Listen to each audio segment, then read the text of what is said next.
வல்லவராய் இருக்கிறார். அல்லேலூயா.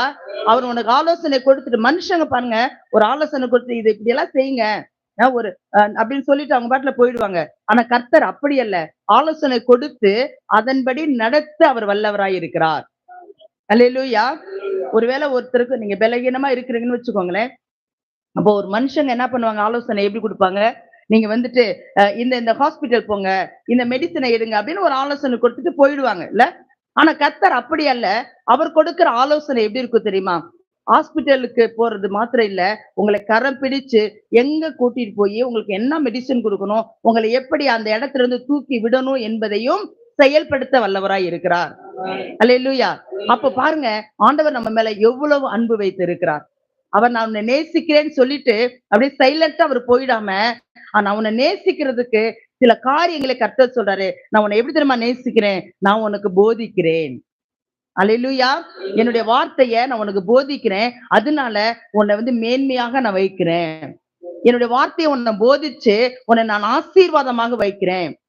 அது மாத்திரம் இல்ல, உன்னுடைய கரத்தை பிடித்து நான் உன்னை வழி நடத்தி கொண்டு போவேன் என்று சொல்லுகிறார்.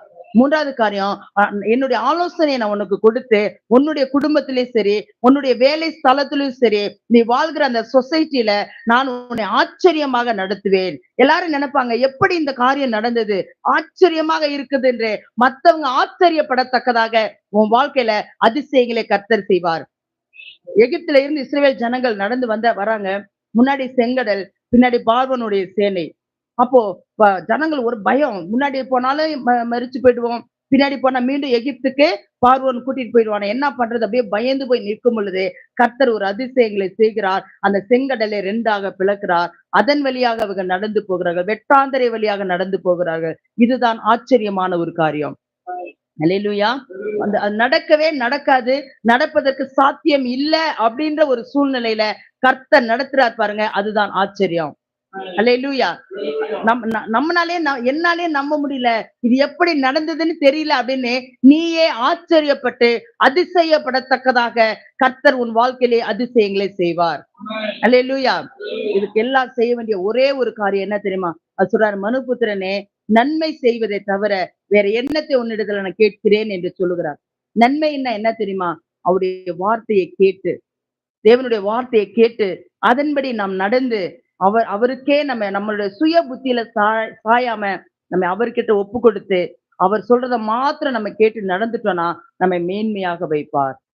அல்லேலூயா.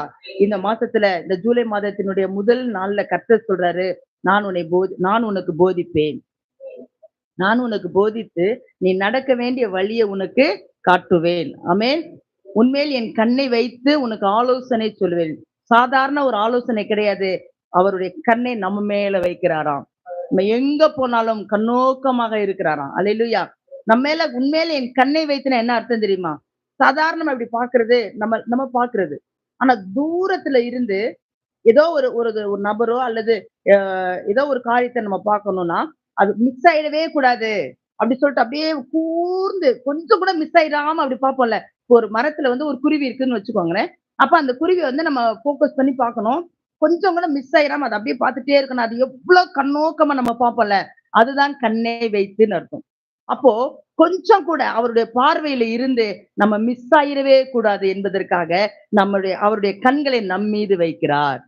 அல்லேலூயா. அவர் கொடுக்கிற ஆலோசனை சும்மா இல்ல, உன்மேல் என் கண்ணை வைத்து உனக்கு நான் ஆலோசனை கொடுப்பேன் என்று சொல்லுகிறார். எவ்வளவு நேசமுள்ள தெய்வம் பாருங்க. ஆமென். அவரை போல அன்புள்ளவர் இந்த உலகத்துல யாருமே கிடையாது. அப்போ மனுஷங்க நமக்கு போதிச்சு மனுஷங்களுடைய அட்வைஸ் எல்லாம் போயிடும். ஆனா ஒரு விஷயம் சபைக்கு கர்த்தர் இன்றைக்கு சொல்றது, நான் உனக்கு போதிப்பேன். அல்லேலூயா. அப்ப நம்முடைய செவிகளை அவருக்கு சாய்த்து நாம் அவருடைய வார்த்தைக்கு நேராக கேட்கும் பொழுது நம்ம என்ன பண்ணுவோம், மேன்மையாக வைப்பார், ஆசீர்வாதமாக வைப்பார். அவர் கரம் பிடிச்சு நம்முடைய வழிகளை செவைப்படுத்துவார். ஆமென். பரலோகத்துக்கு போவதற்காக நம்ம குடும்பங்களையும் நம்முடைய வழிகளை செவைப்படுத்தி நம்ம வாழ்க்கையிலே ஆச்சரியமான காரியங்களை செய்வார். கண்களை மூடி நாம் ஜெபம் பண்ணுவோமா? பரலோக பிதாவே, இயேசுவின் நாமத்தினாலே உம்மிடத்துல வருகிறோம். இந்த நாளிலே ஆண்டவரே, நீர் எங்களை எவ்வளவாய் நேசிக்கிறீரப்பா. உங்களுடைய நேசம் எவ்வளவு பெரியதா இருக்கிறது ஆண்டவரே. நான் உங்களை சிநேகித்தேன் என்று சொன்ன தேவன் இன்றைக்கு சொன்னீங்க, நான் உனக்கு போதித்து நீ நடக்க வேண்டிய வழி